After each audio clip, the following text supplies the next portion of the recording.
안녕하세요, 김종태입니다. 오늘부터는 제 3장의 두 번째 시간인 7가지 동작 익히기에 대해서 알아보는 시간을 가지도록 하겠습니다.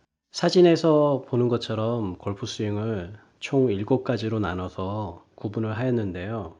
첫 번째 1단계 테이크어웨이는 우리가 양발이 90도라는 가정하에서 시작을 하는데, 양발의 뒤꿈치를 사선으로 가로지르게 되면은 45도의 각도가 나와요. 첫 번째 1단계 테이크어웨이는 클럽이 45도 방향으로 가는 단계가 넘버 1 동작, 1단계 테이크어웨이까지의 동작입니다.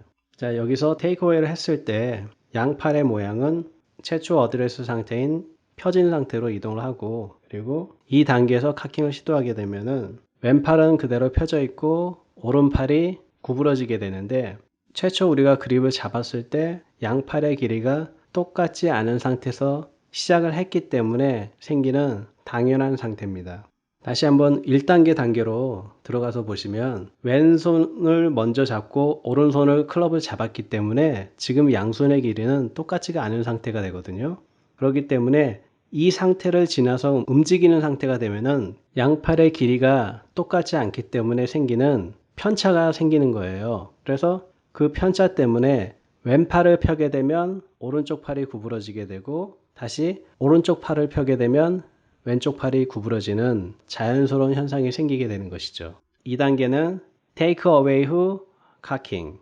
최초 셋업 자세에서 45도까지 테이크 어웨이를 하시고, 그 다음에 양손을 카킹을 시도하는 거예요. 카킹을 시도하게 되면은 사진에서 보는 것처럼 왼쪽 팔은 펴져 있고 오른쪽 팔은 약간 구부러진 상태가 되는 것이죠. 그리고 3단계 카킹 후 팔을 들어 올리는 단계. 이 단계는 백스윙 탑 자세라고 할 수 있고요. 왼팔을 편 상태에서 카킹을 하고 이 카킹이 된 팔의 각도를 그대로 유지한 채로 상하 운동을 하듯이 양팔을 윗부분으로 가볍게 들어 올려주면은 백스윙 탑 동작이 되겠습니다. 그렇게 되면은 팔에 의해서 어깨가 돌아가는 회전 단계가 자연스럽게 생기거든요. 어깨의 턴은 개개인의 유연성에 따라 다 틀리기 때문에 항상 어깨가 90도로 돌아가야 된다는 그런 생각은 안 하셔도 되겠습니다. 그리고 나서 백스윙 탑 동작에서 4단계로 넘어가는 상체 고정 후 좌측으로 힙턴.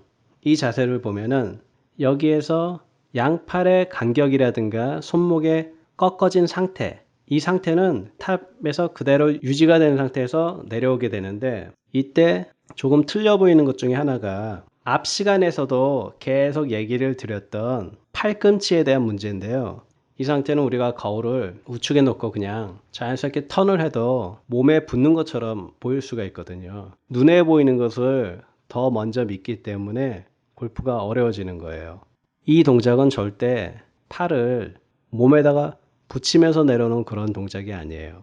의도와 상관없이 생기는 자연스러운 현상인데, 팔꿈치를 우측으로 붙이려고 하는 경향이 되게 많아요. 오른쪽 팔꿈치를 몸에 붙이게 되면 자연스럽게 왼쪽 어깨는 들리게 되거든요. 어쩔 수 없어요. 몸을 정확하게 쓰기 위해서는 한쪽을 누르면 한쪽은 올라가게 돼 있거든요. 그래서 어느 한쪽을 누르는 동작은 하지 말아야 돼요. 5단계 힙턴 후 양팔을 밑으로 뻗는 동작. 이 동작은 다른 말로 표현을 하면은 풀 익스텐션 동작이라고 할 수 있는데, 힙턴에 의해서 팔이 자연스럽게 내려오고 그 내려온 팔을 다시 앞으로 나란히 하듯이 양팔을 펴주면 돼요. 왜냐하면은 우리가 백스윙을 할 때 단순하게 양팔이 카킹에 의해서 위로 방향이 올라간 것 뿐인데, 그거를 우리는 회전을 했다라고 착각을 하게 되면은 회전을 하면서 내려와야 된다는 착각을 하게 돼요. 분명히 회전을 안 하고 가볍게 올린 상태에서 어깨 턴이 자연스럽게 이루어진 상태인데, 비디오나 사진을 볼 때는 그게 코일링이 된 것처럼 보이거든요. 무의식적으로 우리가 감았다가 다시 풀어주는 그런 동작을 따라하게 되는데, 임팩트 순간에 양팔은 이처럼 펴져 있어야 돼요. 펴져 있어야지 그게 원위치인 상태에서 힐링이 되는 순서거든요. 그리고 이 동작을 지나서 6단계로 넘어가는데 6단계에서는 좌측 무릎을 편 상태에서 팔만 접는 동작. 임팩을 하고 나서 6단계로 넘어가는 그러니까 여기까지가 follow through and first finish 동작이 되는데 이 동작까지가 원심력의 단계거든요. 원심력이라는 것은 물체가 축 운동에 의해서 가속이 붙은 상태를 얘기하는데 이 상태에서는 거부할 수 없는 법칙에 의해서 움직이게 돼요. 팔로우 스루까지를 힘으로 만드는 사람들은 하수들이고 팔로우 스루를 생기게 놔두는 사람들은 고수라고 할 수가 있거든요. 임팩이 되는 순간에 시동을 끈다고 하더라도 중립인 상태로 자동차가 나가게 된다면 자동차는 급정거를 하진 않아요. 달려오던 그 가속에 의해서 계속 움직이겠죠. 그 부분이 지금 6단계 임팩 후에 나오는 follow through and first finish 동작까지거든요. full finish 단계인 7단계 동작은 어깨와 팔이 같이 돌아가는 관성의 단계라고 할 수 있어요. 예를 들어서 큰 항구에 큰 배가 들어올 때 그 항구에 적어도 2km에서 4km 전방에서 배 시동을 끈다고 해요. 그렇지 않으면 배는 항구에 와서 제동을 할 수가 없어요. 2km나 4km 전방에서 배의 시동을 끈 배가 달려오던 추진력에 의해서 계속 천천히 앞으로 나가잖아요. 그게 관성의 단계예요. 백스윙 탑에서 폴 피니시까지 원 스트로크로 한 번의 힘으로 전부 가는 것처럼 보이겠지만은 그 안에 있는 내용을 살펴보면은 꼭 그렇지가 않아요. 항상 강약이 숨어 있거든요. 힘을 줘야 될 때와 힘을 빼야 될 때. 그거를 적절하게 잘 이용을 해야지 몸에 부상이 생기지도 않고 적은 에너지로 많은 파워를 만들 수가 있는 거예요. 이 7단계는 두 가지로 나눌 수가 있어요.